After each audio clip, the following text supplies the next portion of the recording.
Selamat pagi teman-teman nomaden. Bersama saya lagi masih di Lombok.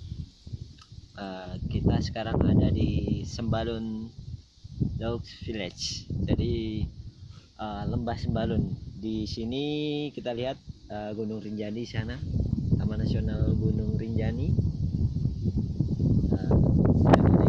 Soalnya lagi ditutup, makanya kita alihkan ke Bukit Pegasingannya. Kira-kira 1500 mdpl. Kita belum sampai puncak sih, kita bentar lagi nyampe puncak, kita istirahat.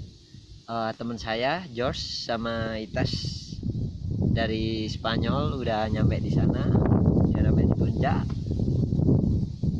Kita lihat keindahan Sembalun.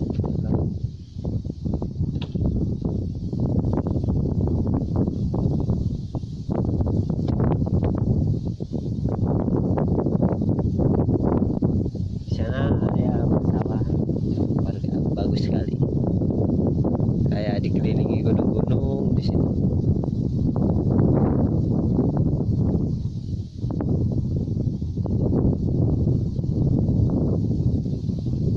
Oke, kita lanjut nanti teman-teman ya. Nanti kita ngobrol-ngobrol sama Jos, foto-foto buat nomaden. Oke.